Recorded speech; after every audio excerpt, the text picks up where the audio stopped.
Cube Bikes are a broad cycle manufacturer based in Bavaria in the south of Germany.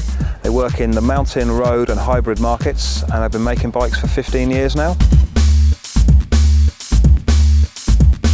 With Cube, we really try and produce the best bike we can at a price point. We don't use any unbranded componentry, which perhaps sets us apart from other brands. We focus on making the best bike frame that we can. There are brands that specialise in making handlebars, stems, forks, and we leave those people to what they're good at, and we use the best components they can offer us for each individual bike. Most of our bikes are from an aluminium frame, so we use a TIG, a tungsten inert gas weld. If you look at a Cube weld, you'll see that it's a very sort of uniformed, there's no lumps or bumps or anything that looks like it shouldn't be in there. It's a real precision job. It does two things. It adds extra strength, and the strength is the same around the whole diameter of the weld because you have a uniform flap in the weld. It also gives the bike an aesthetic appeal. You know, a bike needs to look good and sharp, and a nice smooth weld line is one of the first things you look at if you really know about bikes. Okay, this is the AMS 100. It's a lightweight cross-country bike with 100mm of travel, so it's perfect for general off-road mountain biking. Well, the AMS is actually a range of bikes. It's the Cube all-mountain system. It's a proven suspension design with a 4-bar linkage. It gives you great mud clearance, a lightweight bike, and the suspension linkage is up and out of the mud, so it's really suited to UK riding. The swing link here is cold forward, so it's very, very stiff with no flex.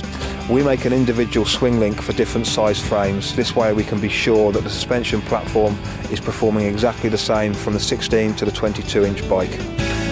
It's butted tubing, and as you can see, it's reinforced in the area, in the stress areas, like this gusset here.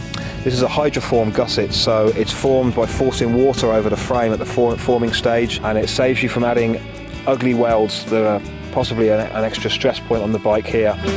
On this particular bike, we're using a Reba fork from RockShox, which is again a great lightweight fork. It's actually got an adjustable travel, so you can adjust the amount of suspension that you're actually using. Should you come to a sort of a less demanding course, less technical course, you can shorten the travel that you need. And you can also lock that travel out from a remote switch on the handlebar. So if you get to the bottom of a very long, flat climb where you're not going to need suspension, you can lock that suspension out so it then performs as a rigid bike.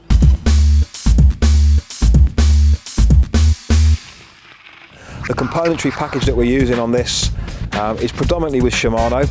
This is the new Shimano Shadow 9-speed XT rear mech. The real advantage on this is the fact the profile of the mech, it's tucked right in there underneath the chainstay, so when the bike gets dropped, as they invariably do, the rear derailleur is protected. The drive chain is the Shimano LX. You can see it's got an external bearing which makes for easier maintenance. And again, that's with 3 rings at the front, 9 at the back, giving you a 27-speed bike. The tyres we've chosen for this bike are the Schwalbe Knobbly Nick. It's a relatively low-profile tyre with very good rolling resistance, though it does provide good grip in varied conditions. The rim of the tyre is actually a Kevlar bead, so it makes it a lighter tyre as well. Okay, this is the new Formula K18 hydraulic disc brake. It's tested incredibly well last year, and it came onto the market for the first time last year. As you can see, you've got a carbon steel rotor and a hydraulic caliper here, and this is your feed of hydraulic fluid. It gives you consistent braking that's very, very predictable, especially in English conditions. With a bike like this being a relatively short travel bike, what you get is a suspension system that's really not influenced by your pedal stroke. So as you're pedaling, you're not losing any of that power in the suspension system. This is a very, very light, nimble bike. The body position when you're riding the bike, it's about control. You know, you're quite vertical on the bike, very central in your weight, but not too much, so it's still a very efficient design.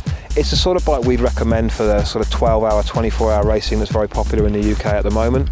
When Cube say it's a mountain bike, that means it will survive on a mountain, going up and coming down.